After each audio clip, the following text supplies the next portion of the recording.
പിതാവിന്റെയും പുത്രന്റെയും പരിശുദ്ധാത്മാവിന്റെയും നാമത്തിൽ ആമേൻ. ഇന്ന് ജൂലൈ 1 തീയതി ചൊവ്വാഴ്ച. അമ്മേ പരിശുദ്ധമ്മേ, അമ്മേ പരിശുദ്ധമേ, ദൈവമാതാവേ, ദൈവമാതാവേ, കൃപാസനത്തിലൂടെ ഞങ്ങൾക്കും ഞങ്ങളുടെ ദേശത്തിനും അമ്മ മധ്യസ്ഥം തേടി തന്ന എല്ലാ അനുഗ്രഹങ്ങൾക്കും കൃപകൾക്കും ഞങ്ങളിപ്പോൾ ഹൃദയം നിറഞ്ഞ നന്ദി പറയുന്നു. അമ്മേ പരിശുദ്ധമ്മേ, അമ്മേ പരിശുദ്ധമേ, ദൈവമാതാവേ, 2004 ഡിസംബർ 7 തീയതി ഉച്ചകഴിഞ്ഞ് 2:30 കൃപാസനത്തിൽ സംഭവിച്ച അമ്മയുടെ പ്രത്യക്ഷപ്പെടലിനെ കുറിച്ച് തിരുസഭയ്ക്ക് സമർപ്പിച്ചിരിക്കുന്ന പഠനരേഖകളുടെ മേൽ സഭാത്മകമായ പഠനം ആരംഭിക്കുവാൻ ഞങ്ങൾ പ്രാർത്ഥിക്കുന്നു. അമ്മേ പരിശുദ്ധമേ, ഭൂസ്വർലോകങ്ങളുടെ രാജ്ഞിയായ അങ്ങയ്ക്ക് ഭൗമ സംരക്ഷണത്തിനായി പ്രപഞ്ചപ്രകൃതിയെ തന്നെ തിരുസഭ പ്രതിഷ്ഠിക്കുവാൻ ഈ പ്രത്യക്ഷീകരണം വഴി ഇടയാക്കണമേ. പരിശുദ്ധമ്മേ, ജപമാല മാതാവേ, സകല കൃപാസനം പ്രാർത്ഥനകളോടും ചേർത്ത് ഞങ്ങളിപ്പോൾ പ്രാർത്ഥിക്കുന്ന ഈ കുടുംബത്തിന്റെ പ്രത്യേക നിയോഗം പറ മക്കളെ.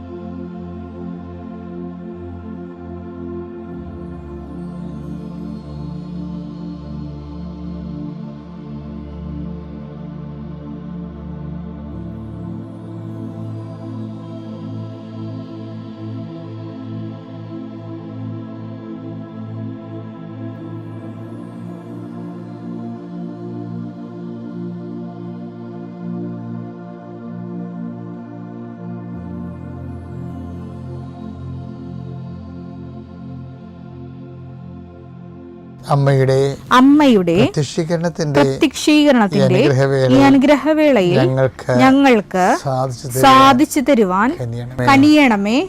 ആമേൻ. വിശ്വാസ പ്രമാണം. സർവശക്തനായ പിതാവും ആകാശത്തിന്റെയും ഭൂമിയുടെയും സൃഷ്ടാവുമായ ദൈവത്തിൽ ഞാൻ വിശ്വസിക്കുന്നു. അവിടുത്തെ ഏകപുത്രനും ഞങ്ങളുടെ കർത്താവുമായ ഈശോമിശിഹായിലും ഞാൻ വിശ്വസിക്കുന്നു. ഈ പുത്രൻ പരിശുദ്ധാത്മാവിനാൽ ഗർഭസ്ഥനായി കന്യകാമറിയത്തിൽ നിന്ന് പിറന്ന് പൊന്തിയോസ് പീലാത്തോസിന്റെ കാലത്ത് പീഡകൾ സഹിച്ച് കുരിശിൽ തറയ്ക്കപ്പെട്ട് മരിച്ച് അടക്കപ്പെട്ട് പാതാളങ്ങളിൽ ഇറങ്ങി മരിച്ചവരുടെ ഇടയിൽ നിന്ന് 3-ാം നാൾ ഉയർത്ത് സ്വർഗത്തിലേക്ക് എഴുന്നള്ളി സർവശക്തിയുള്ള പിതാവായ ദൈവത്തിന്റെ വലതുഭാഗത്തിരിക്കുന്നു. അവിടെ നിന്ന് ജീവിക്കുന്നവരെയും മരിച്ചവരെയും വിധിക്കുവാൻ വരുമെന്നും ഞാൻ വിശ്വസിക്കുന്നു. പരിശുദ്ധാത്മാവിലും ഞാൻ വിശ്വസിക്കുന്നു. വിശുദ്ധ കത്തോലിക്കാ സഭയിലും പുണ്യവാന്മാരുടെ ഐക്യത്തിലും പാപങ്ങളുടെ മോചനത്തിലും ശരീരത്തിന്റെ ഉയർപ്പിലും നിത്യമായ ജീവിതത്തിലും ഞാൻ വിശ്വസിക്കുന്നു. ആമേൻ. സ്വർഗ്ഗസ്ഥനായ ഞങ്ങളുടെ പിതാവേ, അങ്ങയുടെ നാമം പൂജിതമാകണമേ. അങ്ങയുടെ രാജ്യം വരണമേ. അങ്ങയുടെ തിരുമനസ് സ്വർഗത്തിലെ പോലെ ഭൂമിയിലും ആകണമേ. അന്നു വേണ്ടുന്ന ആഹാരം ഇന്ന് ഞങ്ങൾക്ക് തരണമേ. ഞങ്ങളോട് തെറ്റ് ചെയ്യുന്നവരോട് ഞങ്ങൾ ക്ഷമിക്കുന്നത് പോലെ ഞങ്ങളുടെ തെറ്റുകൾ ഞങ്ങളോടും ക്ഷമിക്കണമേ. ഞങ്ങളെ പ്രലോഭനത്തിൽ ഉൾപ്പെടുത്തരുതേ, തിന്മയിൽ ഞങ്ങൾ രക്ഷിക്കണമേ. ആമേൻ. നന്മ നിറഞ്ഞ മറിയമേ, സ്വസ്തി. കർത്താവ് അങ്ങയുടെ കൂടെ സ്ത്രീകളിൽ അങ്ങ് അനുഗ്രഹിക്കപ്പെട്ടവളാകുന്നു. അങ്ങയുടെ ഉദരത്തിൻ ഫലമായി ഈശോ അനുഗ്രഹിക്കപ്പെട്ടവനാകുന്നു. പരിശുദ്ധ മറിയമേ, തമ്പുരാന്റെ അമ്മേ, പാപികളായ ഞങ്ങൾക്ക് വേണ്ടി ഇപ്പോഴും ഞങ്ങളുടെ മരണസമയത്തും തമ്പുരാനോട് അപേക്ഷിക്കണമേ. ആമേൻ. കർത്താവേ, നിന്റെ ഉന്നതമായ നാമത്തിന് സ്തോത്രം ചെയ്യുന്നു. കർത്താവേ, നിന്റെ വിശുദ്ധ പൗരോഹിത്യത്തെ മഹത്വപ്പെടുത്തണമേ.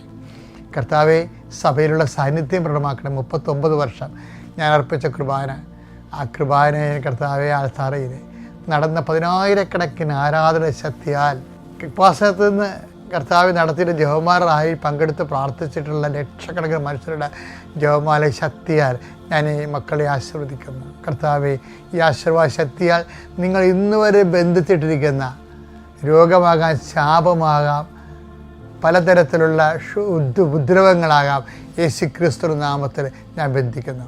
കർത്താവ് അത് അഴിഞ്ഞു മാറട്ടെ യേശുവിൻ്റെ നാമത്തിൽ. ആമേൻ. കർത്താവെ, അപ്പാ, സ്വർഗീയപ്പ, അങ്ങേ പുത്രൻ യേശുക്രിസ്തു നാമത്തിൽ ഞങ്ങൾ പ്രാർത്ഥിക്കുന്നു. അങ്ങയുടെ കൈകൾ അങ്ങയുടെ മക്കളുടെ മേൽ നീട്ടണമേ. അവരുടെ ഉദ്യമങ്ങളെ നീ ആശീർവദിക്കണമേ, അധ്വാനങ്ങളെ നീ അഭിവൃദ്ധിപ്പെടുത്തണമേ. അവരോട് വാക്ക് പറഞ്ഞവരെ, അവരുദ്ദേശിക്കുന്ന കാര്യങ്ങൾ, അവരുടെ ഡേറ്റ് ഇട്ടിരിക്കുന്ന ഡേറ്റുകളെ നീ ആശീർവദിക്കണമേ, നീ ഓർഡർ ചെയ്യണമെന്ന് പ്രാർത്ഥിക്കുന്നു. ഓരോ മക്കളും ഓരോ ഡേറ്റിനെ ഓർത്ത് ആശങ്കപ്പെടുന്നവരുണ്ട് ഈശോയെ. ആ ഡേറ്റിൽ നിന്ന് കഴിഞ്ഞു കിട്ടാൻ വേണ്ടി കൊതിക്കുന്നവരുണ്ട് ഈശോയെ. ആ സമയത്തിൽ കർത്താവേ നിൻ്റെ സാന്നിധ്യം ഉണ്ടാകണം പ്രാർത്ഥിക്കുന്നു. സഞ്ചാരി മാതാവേ, സമയത്തിൻ്റെ അധികാരി, ദൈവത്തിൻ്റെ കരുണയുടെ പ്രതീകമേ, ദൈവത്തിൻ്റെ കരുണയുടെ അനുഭവ തലങ്ങളായി അമ്മേ അവർക്ക് വേണ്ടി മാധ്യസ്ഥം വഹിക്കണമേ. എൻ്റെ കർത്താവിൻ്റെ ഉന്നതമായ നാമത്തിൽ സഭയുടെ അധികാരത്തിൽ കുഞ്ഞുങ്ങളെ ഓർത്ത് വേദനിക്കുന്നവരെ, മദ്യപാനത്തിനും മയക്കുമരുന്ന് അടിപ്പെട്ട കുഞ്ഞുങ്ങളെ, ജയിലിലാകപ്പെട്ടുള്ള കുടുംബനാഥന്മാരും കുടുംബത്തിലുള്ളവരും അവരെ കർത്താവെ സമർപ്പിച്ച് പ്രാർത്ഥിക്കുന്നു ഈശോയെ. ഈശോ ഇപ്പോൾ ജോലി നഷ്ടപ്പെടും, ഇന്ന് ജോലി നഷ്ടപ്പെടും കർത്താവ് എന്ന് പറഞ്ഞിട്ടുള്ളവരെ അങ്ങ് സന്ധിക്കണേ കർത്താവ്. അങ്ങേക്കറിയാം, അങ്ങ് നഷ്ടപ്പെടാതിരിക്കാൻ അവരെ സന്ധിക്കാൻ അങ്ങേക്കറിയാം കർത്താവ്. അലഞ്ഞ് നടന്ന് പല ഇൻ്റർവ്യൂ പങ്കെടുത്തിട്ടും എല്ലാം റിജക്റ്റാകുന്ന മക്കളെ പ്രത്യേകം നീ ഏറ്റെടുക്കണ പ്രാർത്ഥിക്കുന്നു ഈശോയെ. പലതരത്തിലുള്ള സാമ്പത്തിക ബാധ്യതയൊക്കെ കൊടുക്കി തീർക്കാൻ വേണ്ടി ഡേറ്റ് ഇട്ട് അവർക്ക് അത് ഡേറ്റ് എല്ലാം കഴിഞ്ഞിട്ട് അവർ ഫോൺ വിളിച്ച് ഭീഷണിപ്പെടുത്തുന്നുണ്ടെങ്കിൽ നാളെ വരും നാളെയാണ് പറഞ്ഞിരിക്കുന്നതൊക്കെ പറയുമ്പോഴും ആ വാന്നൊക്കെ പറയുമ്പോഴും ഒരു വഴിയും കാണാത്തവരുണ്ട്. അവരെ നീ അന്ന് സന്ധിക്കണം കർത്താവ്. ഇന്ന് 6 മണിക്കുള്ളിൽ അവിടെ കാര്യത്തിൽ തീരുമാനം ഉണ്ടാകാൻ പരിശുദ്ധ ദേവമാതാവിനെ ഞാൻ ഏൽപ്പിക്കുന്നു കർത്താവെ. കടകൾ നടത്തുന്നവരും അതുപോലെ തന്നെ പല വ്യവസായങ്ങൾ ചെയ്യുന്നവരും അവരുടെ എല്ലാ വിഷയങ്ങളുടെ മേലും അവർക്കെല്ലാം സമാധാന സന്തോഷത്തോടെയും കർത്താവ് ജോലി ചെയ്ത് ജീവിക്കാൻ വേണ്ടി അവരെ സഹായിക്കണമെന്ന് പ്രാർത്ഥിക്കുന്നു. എൻ്റെ കർത്താവിൻ്റെ ഉന്നതമായ നാമത്തിൽ കോളേജ് അഡ്മിഷന് വേണ്ടി പോകുന്നവർ, അതുപോലെ കോളേജിലെ ഉപരി വിദ്യാഭ്യാസവുമായി ബന്ധപ്പെട്ട് നടത്തുന്ന എല്ലാ ശ്രമങ്ങളും കർത്താവ് നിന്നെ ആശീർവദിക്കാൻ അനുഗ്രഹിക്കുകയും ചെയ്യട്ടെ. എൻ്റെ മക്കളെ, അതായത് ജീവിതം ഡിസൈൻ ചെയ്തിരിക്കുന്നത് ദൈവത്തെ കൂടി കക്ഷി ചേർത്തുകൊണ്ടാണ്.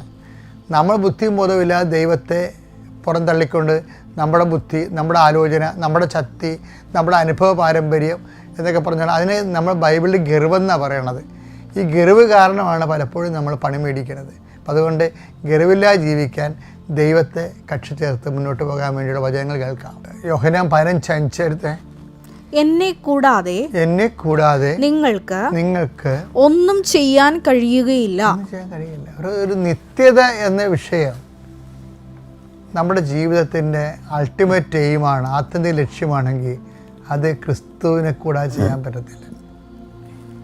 നിങ്ങളവർക്ക് ഭക്ഷണം കഴിക്കാനില്ലേ, ജോലിക്ക് പോകണില്ലേ, കാറ് വാങ്ങിക്കുന്നില്ലേ, ഡ്രൈവ് ചെയ്യണില്ലേ, മനുഷ്യൻ റോക്കറ്റിൽ പോകണില്ലേ, പിന്നെ അതൊക്കെ യേശുവിനെ കൂടിയാണോ പോണത്? അങ്ങനെയുള്ള പൊട്ടൻ ചോദ്യങ്ങളല്ല, മറിച്ച് നിത്യതയുമായി ബന്ധപ്പെട്ട വിഷയം എന്താണ്? എന്നെ കൂടാതെ ആർക്കും പിതാവിൻ്റെ അടുക്കൽ എത്തുന്നില്ലെന്ന് പറഞ്ഞില്ലേ, അത് തന്നെയാണിത്. യോഹന്നാൻ 14:6 യേശു പറഞ്ഞു വഴിയും സത്യവും ജീവനും ഞാനാണ്. വഴിയും സത്യവും ജീവനും ഞാനാണ്. എന്നിലൂടെ അല്ലാതെ ആരും പിതാവിന്റെ അടുക്കിലേക്ക് വരുന്നില്ല. അതാണ് സംഭവം. ഇത് ഈ 14:6 15:5 ബേസിക്കായിട്ട് ഒരേ വചനമാണ്. എന്താണ്? ക്രിസ്തുവിനെ കൂടാതെ നിത്യതയെ ആഗ്രഹിക്കുന്നവരെ അവിടെ എല്ലാ കാര്യങ്ങളും ചെയ്യുമ്പോൾ ആ നിത്യത എന്നുള്ളത് സബ്ജക്റ്റ് വൈസിൻ്റെ അകത്ത് ഇൻക്ലൂഡ് കണ്ടൻറ്റ് വൈസിൻ്റെ അകത്ത് ഇൻക്ലൂഡ് ചെയ്യണം. അതിനതൊരു ഭാഗമായി നമ്മുടെ എല്ലാ ജീവനകളുടെയും കൂടെ ഈ നിത്യതയുടെ നൂല് കയറിപ്പോകണം. അതൊരു സ്പൈനൽ കോഡാണ്. ആ നട്ടലിൻ്റെ അകത്ത് കൂടി സ്പൈനൽ കോഡ് പോണ പോലെ ആയിരിക്കണം നിത്യത ആഗ്രഹിക്കുന്ന മനുഷ്യൻ്റെ കൂടെ എല്ലാം ഇത് കൂടി പോകും. എന്താണ്? ക്രിസ്തു കൂടി പോകണം. എന്നെ കൂടാതെ നിങ്ങൾക്കൊന്നും ചെയ്യാൻ സാധ്യമല്ലെന്നും എന്നെ കൂടാതെ ആരും പിതാവിൻ്റെ ഇടയ്ക്കിൽ എത്തുന്നില്ല എന്നൊക്കെ പറയുന്നതിൻ്റെ കാരണം എന്താണ്? നിത്യതയാണ് അവിടെ ഉദ്ദേശിക്കുന്നത്. അപ്പോൾ ഈ ജീവിതത്തിൽ അത് അവിഭാജ്യമായ ഘടകമാണ്.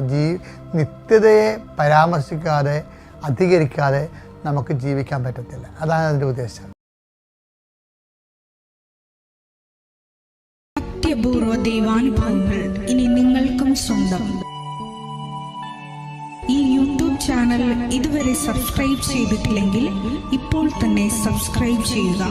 ഈ വീഡിയോ ഇപ്പോൾ തന്നെ നിങ്ങളുടെ സുഹൃത്തുക്കൾക്ക് ഷെയർ ചെയ്തുകൊണ്ട് കർത്താവിൻ്റെ പ്രേക്ഷിതരാകുക.